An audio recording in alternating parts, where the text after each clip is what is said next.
दोस्तों, बिहार शिक्षक पात्रता परीक्षा माध्यमिक 9-10 के लिए सामाजिक विज्ञान के 11 प्रैक्टिस सेट कर दिए गए थे, कंप्लीट किए गए हैं। प्लेलिस्ट बनी हुई है, साथ ही प्रीवियस पेपर भी हैं, इनको भी करवाए गए थे।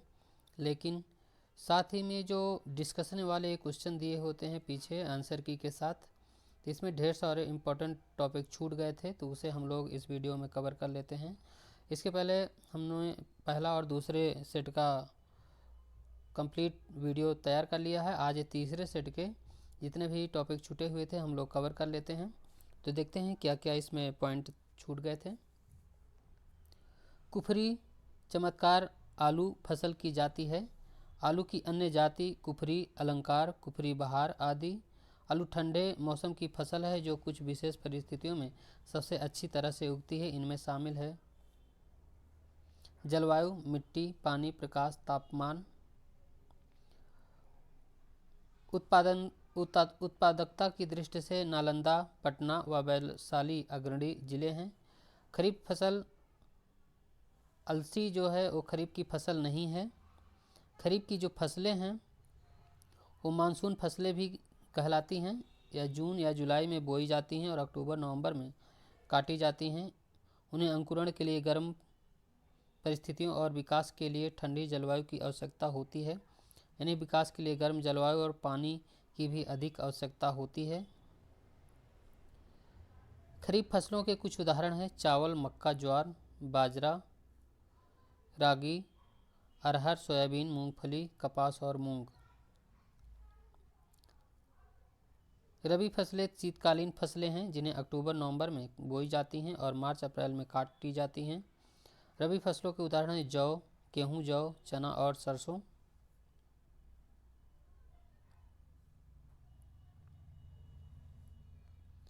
राइजोबियम बैक्टीरिया जो दलहनी पौधों की जड़ों में निवास करता है।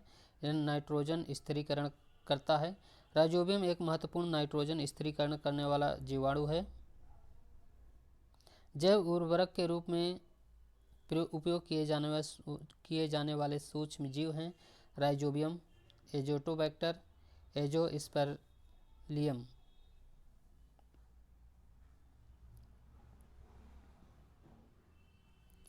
विटामिन ई में एंटीऑक्सीडेंट गुण भी होते हैं। विटामिन ई एक वसा में घुलनशील विटामिन है। विटामिन ई का रासायनिक नाम टोकोफेरॉल है। टमाटर के पकने पर लाल रंग लाइकोपिन के कारण होता है। फलों और सब्जियों के लगभग सभी रंग वर्णक के 4 समूह या परिवारों के कारण होते हैं। क्लोरोफिल के कारण हरा होता है। कैरोटीनॉइड के कारण पीला, लाल और नारंगी होता है। फ्लेवेनोइड्स एंथोसाइनिन के प्लस एंथोसैटिन के कारण लाल, नीला और बैंगनी होता है और बेतालेंस के कारण लाल, पीला और बैंगनी होता है। बीज उगने के बाद नाइट्रेट खाद का प्रयोग किया जाता है। उर्वरकों को मूलतः 2 भागों में वर्गीकृत किया गया है। जैव उर्वरक, कृषि अपशिष्ट, पशुधन खाद, नगर पालिका कीचड़। अकार्बनिक उर्वरक, नाइट्रोजन उर्वरक, फास्फोरस उर्वरक। भारत में धान की खेती क्षेत्रफल में अधिक होती है। भारत में लगभग 51.09% पर भूमि खेती की जाती है जो 21.81 भूमि पर जंगल हैं और 3.92% भूमि पर चारागाह हैं। भारत में दालों के लिए लगभग 24.83 मिलियन हेक्टेयर का उपयोग किया जाता है। भारत में 124.8 मिलियन हेक्टेयर का उपयोग खाद्यान्नों के लिए किया जाता है। भारत में फलों के लिए 2.94 मिलियन हेक्टेयर का उपयोग किया जाता है। सब्जियों के लिए 4.2 मिलियन हेक्टेयर का उपयोग किया जाता है और तिलहन के लिए 28.5 मिलियन हेक्टेयर का उपयोग किया जाता है। पारिस्थितिक तंत्र में एक पोषी स्तर से दूसरे पोषी स्तर पर स्थानांतरण से ऊर्जा की मात्रा घटती है। लाइकेन नामक पादप को वायु में SO2 के प्रदूषण के सूचक की तरह प्रयुक्त किया जाता है। कार्बन सिंक वह है जो कार्बन छोड़ने की तुलना में ज़्यादा अवशोषित करता है। यह दो प्रकार के होते हैं, प्राकृतिक सिंक और समुद्री, वन और मृदा। कृत्रिम सिंक विघटित तेल भंडार, अखंडनी खदान, ग्रीन हाउस गैसों की कुल मात्रा, कार्बन फुटप्रिंट परिभाषित करता है। इकोटोन दो विभिन्न पारिस्थितिक परितंत्रों के एक संक्रमण के क्षेत्र होता है। एक इकोटोन दो समुदायों के बीच संक्रमण क्षेत्र है, जहां दो समुदाय मिलते हैं और एकीकृत होते हैं। इकोटोन पर्यावरण के लिए निम्न कारणों से महत्वपूर्ण है। यह जीन प्रवाह के लिए एक सेतु के रूप में कार्य करता है, यह बफर जोन के रूप में कार्य करता है, यह जलवायु के परिवर्तन के सूचक है, यह जीवों की अधिक विविधता को प्रदर्शित करता है।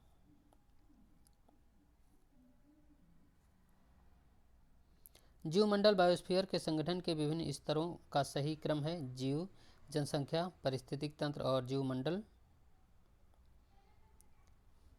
विश्व का सबसे बड़ा तेल शोधक कारखाना जामनगर में अवस्थित है। भारत की सबसे पुरानी तेल शोधन कारखाना डिगबोई असम में है। बिहार में बरौनी तेल शोधन कारखाना 1964 में स्थापित किया गया था। बरौनी को सोवियत संघ रूस के सहयोग से बनाया गया था। ब्रॉड गेज रेलवे लाइन पटरियों के बीच 1.67 मीटर होती है। ब्रॉड गेज लाइन जिससे देश के लगभग महत्वपूर्ण नगरें जुड़ी हुई हैं। तांबा उत्पादन में अग्रणी देश चिली है, बॉक्साइट में ऑस्ट्रेलिया, मैंगनीज में चीन, चांदी में मैक्सिको और हीरा में रूस।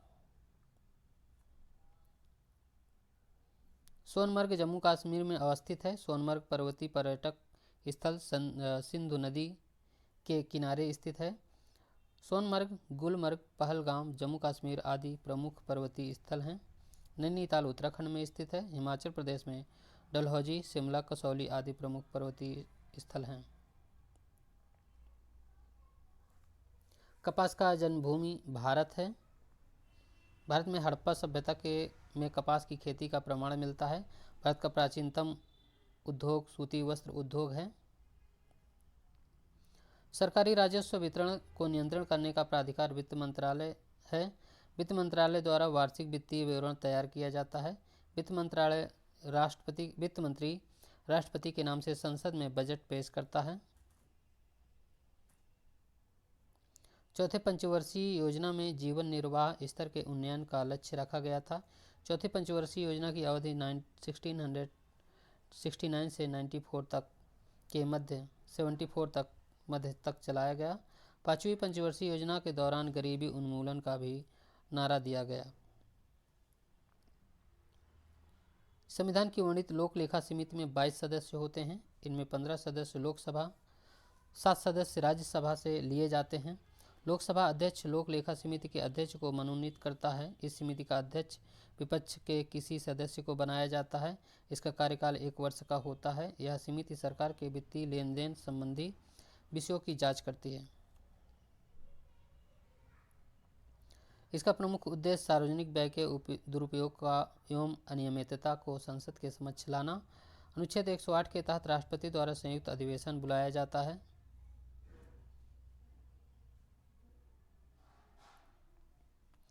वर्तमान में भारत के राष्ट्रपति का मासिक वेतन 5 लाख रुपए है। उपराष्ट्रपति 4 लाख, लोकसभा अध्यक्ष 4 लाख, राज्यपाल 3.5 लाख और सर्वोच्च न्यायालय के मुख्य न्यायाधीश 2,80,000। सर्वोच्च न्यायालय के अन्य न्यायाधीश 2,50,000, उच्च न्यायालय के मुख्य न्यायाधीश 2,50,000 और मुख्य चुनाव आयुक्त 2,50,000। वर्तमान में नीति आयोग के अध्यक्ष प्रधानमंत्री नरेंद्र मोदी जी हैं। टिस्को निजी क्षेत्र का लौह इस्पात कारखाना है। टिस्को की स्थापना 1907 में किया गया है।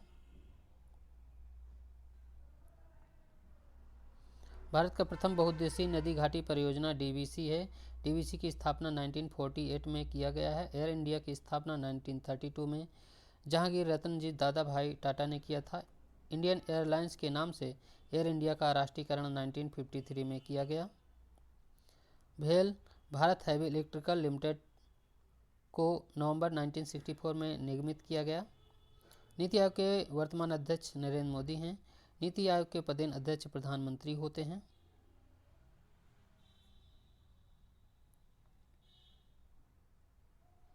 आधार कार्ड की अधिसूचना 28 जनवरी 2009 को जारी किया गया।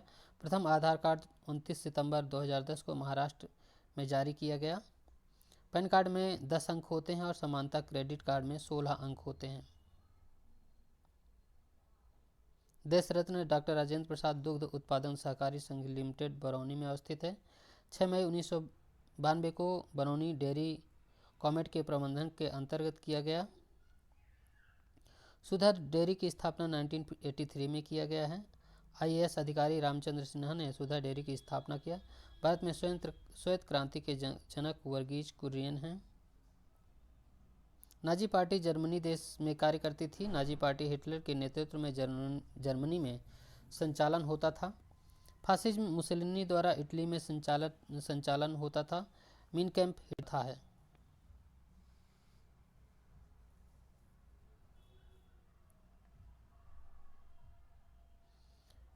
कृष्णराज वडियार मैसूर के शासक थे। हैदर अली ने वाडियार वंश के अंतिम राजा चिक्का कृष्णराज वाडियार फर्स्ट को हराया था। मैसूर विश्वविद्यालय के संस्थापक राजर्षि नालवाडी कृष्णराज वाडियार फोर्थ बनारस हिंदू विश्वविद्यालय के पहले कुलपति थे। काशी हिंदू विश्वविद्यालय के संस्थापक मदन मोहन मालवीय थे। 1973 में मैसूर का नाम बदलकर कर्नाटक कर दिया गया। भारत में विदेशी नीति गुट निरपेक्ष नीति पर आधारित है।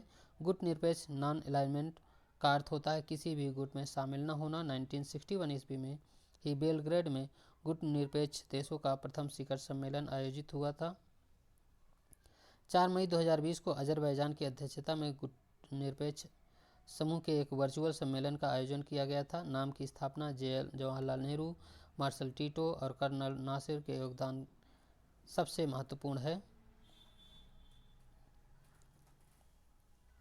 नाम की स्थापना पूंजीवादी और समाजवादी गुटों के नाम हुआ है। सैमुअल क्रॉम्पटन ने स्पिनिंग म्यूल का निर्माण 1776 ईस्वी में किया। इससे सूत्र कताई में तीव्रता आई। एडमंड कार्टराइट ने पावर लूम का आविष्कार किया था। स्पिनिंग जेनी का आविष्कार जेम्स हारग्रीव्स है। रिचर्ड आर्कराइट ने पानी के फ्लेम की शुरुआत की। सेफ्टी लैम्प का आविष्कार हैम्फ्री डेवी ने किया था। भाप इंजन जेम्स वाट ने और रेल स्टीम जॉर्ज स्टीफेंस ने आविष्कार किया। 1950 के पहले हिंद, चीन, वियतनाम, कंबोडिया और लाओस देश शामिल थे। 1887 ईस्वी में फ्रांस इंडो चीन क्षेत्र पर कब्जा कर लिया। फ्रांसीसी उपनिवेश का आधिकारिक नाम हिंदी चीनी संघ था। 1893 में लाओस और 1898 में काऊ चाउआन को फ्रांस ने इस संघ में जोड़ दिया। प्रथम विश्व युद्ध की शुरुआत 1914 में हुआ।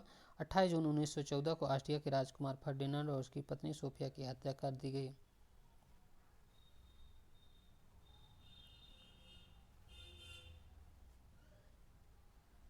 28 जुलाई 1914 को प्रथम विश्व युद्ध की शुरुआत हुई। 11 नवंबर 1918 को प्रथम विश्व युद्ध का अंत हुआ।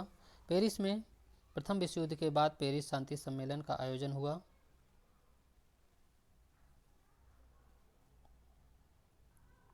साम्यवाद का प्रथम प्रयोग रूस में हुआ था। अक्टूबर क्रांति के बाद बोल्शेविक दल ने अपना नाम साम्यवादी दल रखा। साम्यवादी घोषणा पत्र का प्रकाशन प्रथम बार कार्ल मार्क्स और एंजलिस द्वारा 1848 में किया गया था। समाजवाद को वैज्ञानिक आधार कार्ल मार्क्स द्वारा किया गया। 1936 के लखनऊ कांग्रेस अधिवेशन में जवाहरलाल नेहरू ने कहा, मैं समाजवादी हूँ। जॉर्ज वाशिंगटन के नेतृत्व में अमेरिका में स्वतंत्रता आंदोलन संग्राम प्रारंभ हुआ। अमेरिका का स्वतंत्रता संग्राम 1775 से 83 के मध्य चलाया गया। पेरिस की संधि द्वारा 1783 में अमेरिका को स्वतंत्रता प्राप्त हुई। 4 जुलाई को अमेरिका स्वतंत्रता दिवस मनाता है। जॉर्ज वाशिंगटन अमेरिका के प्रथम राष्ट्रपति थे।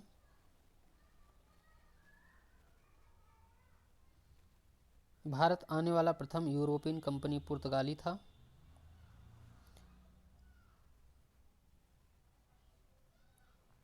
प्रथम विश्व युद्ध का मूल कारण बिस्मार्क की नीति, जिससे गुप्त संधियों का दौर चला। प्रथम विश्व युद्ध 1914 के 18 बीच लड़ा गया था।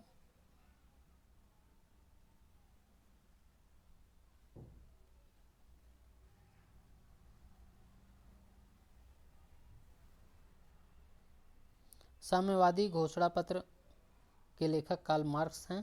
कम्युनिस्ट पार्टी की घोषणा पत्र वैज्ञानिक समाजवाद का पहला कार्यक्रम मूल दस्तावेज है। इसमें मार्क्सवाद साम्यवाद के मूल सिद्धांतों की विवेचना की गई है।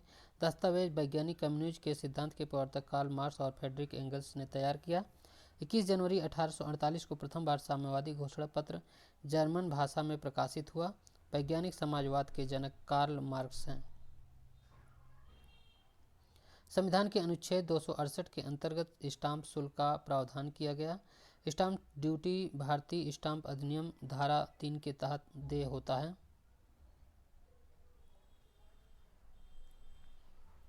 राष्ट्रीय आय की गणना में असंगठित क्षेत्र एक बाधा है। असंगठित क्षेत्र उत्पादक द्वारा उत्पादन एवं आय के आंकड़े किसी भी संस्थान को प्रदान नहीं किए जाते। भारत में कृषि पुनर्वित्त प्रदान करने के लिए शिखर स्तर के बैंक कृषि ग्रामीण विकास के लिए राष्ट्रीय बैंक हैं। राष्ट्रीय कृषि ग्रामीण विकास बैंक नाबार्ड के एक बैंक है जो किसानों को उनके विकास, आर्थिक रूप से उनके जीवन को स्तर सुधारने के लिए उनको ऋण उपलब्ध कराती है। भारत में सेवा क्षेत्र में प्रत्यक्ष निवेश इक्विटी प्रवाह उच्चतम है। भारत में सीमांत कृषि भूमि जोत आकार 1 हेक्टेयर से कम है। कृषि गणना 2011 के अनुसार परिचालन जोतों की संख्या एवं क्षेत्र आकार का समूह है निम्न है।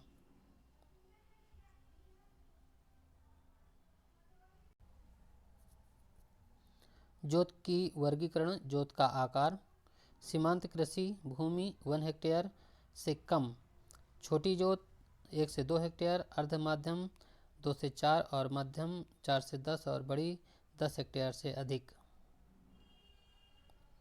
भारत में धन संशोधन निवारण 1 जुलाई 2005 को लागू हुआ। धन संशोधन निवारण 2002 में लाया गया था। इसका संशोधन अधिनियम 2009 में 1 जून 2000 से लागू हुआ 1 जून 2009 से लागू हुआ। तत्पश्चात पुनः संशोधित अधिनियम 2012 के रूप में आया जो 15 फरवरी 2013 को लागू हुआ।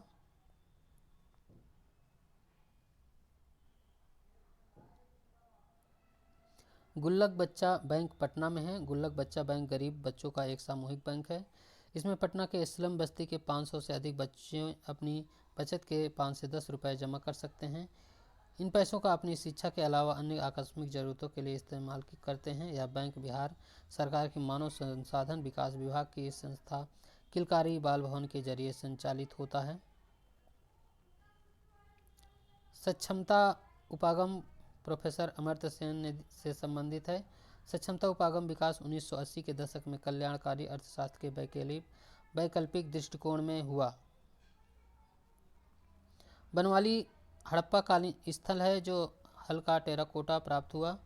कालीबंगा से जोते हुए खेत का प्रमाण मिला। हरियाणा के हिसार जिले में स्थित बनवाली से हल्का टेराकोटा प्राप्त हुआ। बनवाली का हड़प्पा कालीन स्थल है जिसका उत्खनन वर्ष 1973 के आर.एस. बिष्ट द्वारा किया गया। 1921 में दयाराम साहनी ने स्थल की खोज की थी। हड़प्पा से स्वास्तिक चिन्ह का प्राप्त हुआ। हड़प्पा में 6 अन्नागार भी मिले हैं।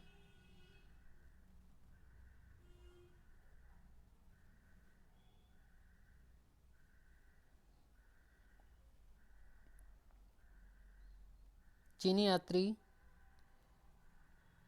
संयुगन 515 ईस्वी से 520 ईस्वी के मध्य भारत आया। फाहियान 399 ईस्वी के मध्य एडी है इसमें से 414 एडी के शासनकाल में भारत आए। इन्होंने फुकुओ की रचना की थी जिसमें गुप्त काल में भारत सामाजिक, आर्थिक व धार्मिक स्थिति पर प्रकाश डाला है।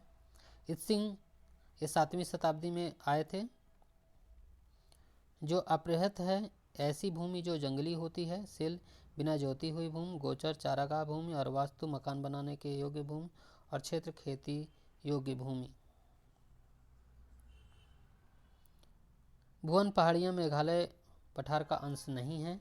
खासी, गारो, जयंतिया नाम मेघालय में जनजाति भी हैं। मेघालय की खासी, गारो और जयंतिया पहाड़ियों से आर्द्र हवा, नमी युक्त हवा गिरने के कारण भारी वर्षा होती है। भुवन पहाड़ियाँ असम राज्य में स्थित है। यह एक प्रमुख पर्यटक दर्शनीय स्थल है। ये पहाड़ियाँ मेघालय पठार का भाग नहीं हैं। नाथुला दर्रा सिक्किम राज्य और दक्षिण तिब्बत में चुंबी घाटी को जोड़ता है। नाथुला दर्रा से होकर भारत का चीन से अधिक व्यापार होता है। जोजिला दर्रा 3528 मीटर, रोहतांग दर्रा 3978 मीटर और खैबर दर्रा 1070 मीटर है।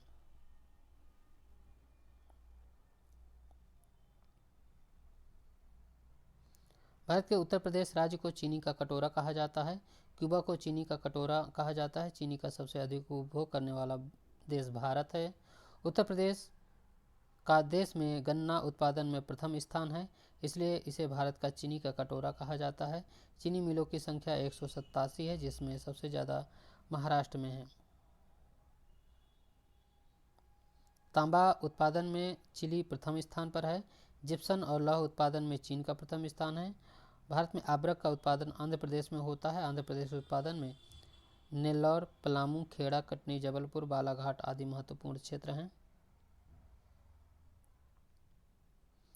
कार्डेमम पहाड़ियाँ कन्याकुमारी से सटी पहाड़ियाँ हैं। कार्डेमम की पहाड़ियाँ केरल व तमिलनाडु राज्य में विस्तृत हैं। ये पहाड़ियाँ चाय, इलायची के उत्पादन के लिए प्रसिद्ध हैं। नीलगिरी के दक्षिण में स्थित अन्नामलाई पहाड़ी की सर्वोच्च चोटी अनाईमुंडी है। अनाईमुंडी दक्षिण भारत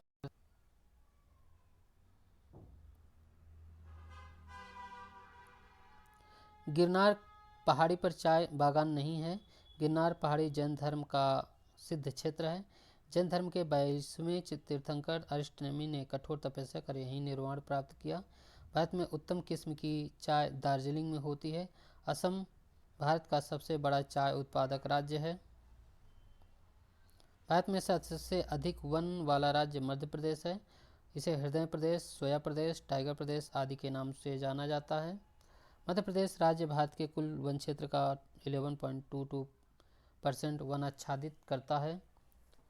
मध्य प्रदेश का कुल भौगोलिक क्षेत्रफल 30% से अधिक वन क्षेत्र का है।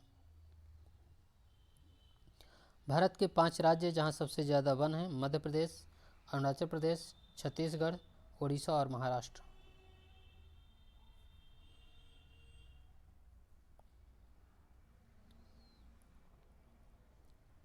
अलीगढ़ विश्वविद्यालय की स्थापना 1920 में हुई। इलाहाबाद विश्वविद्यालय की स्थापना 1887 में हुई।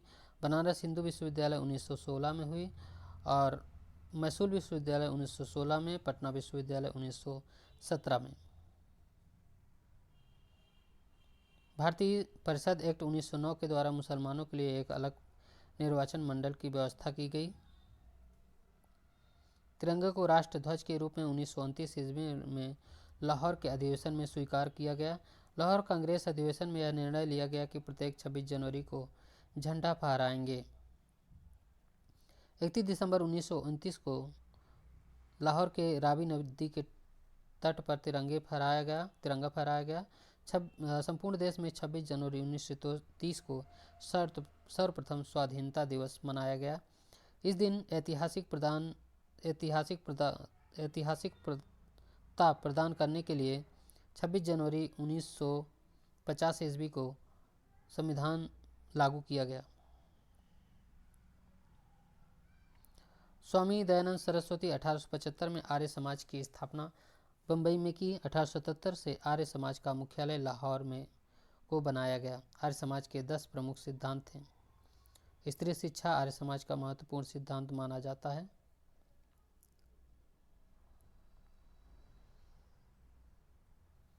द बंगाल गजट भारत में प्रकाशित प्रथम समाचार पत्र था। 1780 ईस्वी में जेम्स अगस्टस हिक्की द्वारा प्रथम समाचार पत्र निकाला गया। 1816 में बाल गंगाधर भट्टाचार्य प्रथम भारतीय थे जिन्होंने समाचार पत्र निकाला। 1826 में उद्दंड मार्तंड हिंदी का प्रथम समाचार पत्र निकाला गया।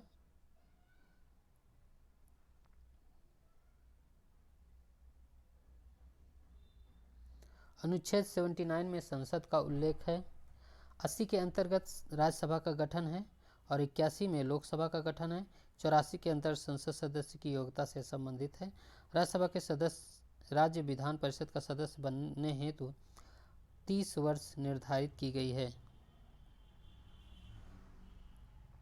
भारतीय संविधान के अनुच्छेद 330 के अंतर्गत लोकसभा में अनुसूचित जातियों के आरक्षण का प्रावधान किया गया है। लोकसभा में SC/ST को आरक्षण अनुच्छेद 330 के अंतर्गत दिया गया है। लोकसभा आंग्ल भारतीय समुदाय के आरक्षण 331 के अंतर्गत दिया गया था, अब ये समाप्त कर दिया गया है। विधानसभा में SC/ST के आरक्षण 332 के अंतर्गत दिया गया। विधानसभा में अनुच्छेद 333 में आंग्ल भारतीय समुदाय हेतु आरक्षण दिया गया था।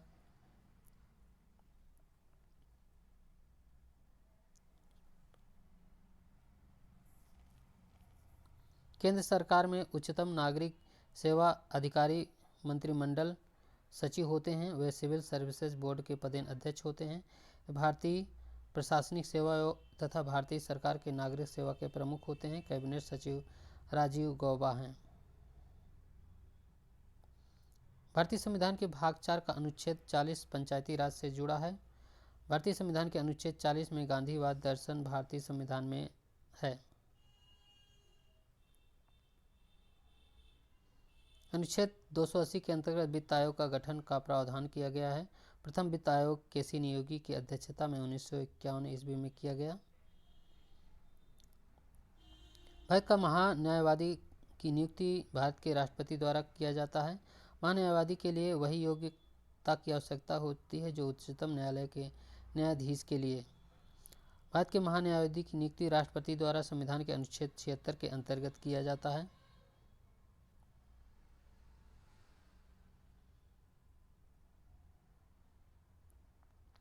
सर्वोच्च न्यायालय 5 तरह के रिट निकाल सकता है: बंदी प्रत्यक्षीकरण, परमादेश, प्रतिषेध, उत्प्रेषण और अधिकार परीक्षा।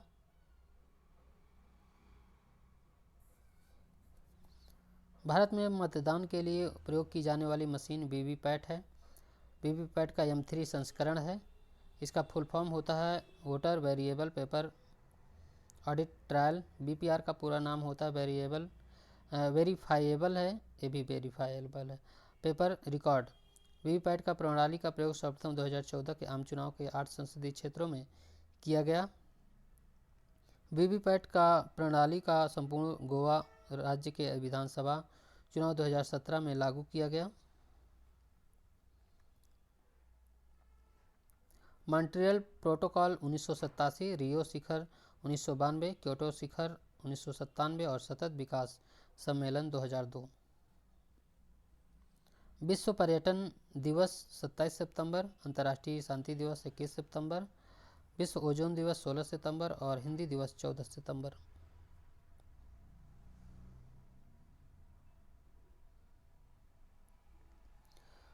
गुल ए नगमा पुस्तक के लेखक फिराक गोरखपुरी हैं। बंगला साहित्यकार विष्णु डे के द्वारा स्मृत सत्ता भविष्य नामक पुस्तक की रचना की गई थी। सोम्पेन जनजाति निकोबार अंडमान निकोबार द्वीप समूह में पाई जाती है। सेंटिनली ओंगे जारवा जनजाति भी अंडमान निकोबार की है। नीलगिरी ऊटकमन पहाड़ियों में निवास करने वाली जनजाति टोडा है। टोडा जनजाति में बहुविवाह प्रथा का प्रचलन है। हिमाचल प्रदेश की स्पीति घाटी भोटिया जनजाति निवास करती है।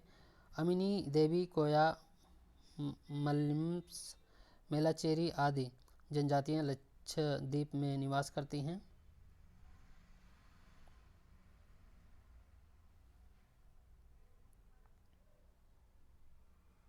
संपत्ति के श्रम का सिद्धांत प्रबल सिद्धांत जेएस मिल ने दिया था।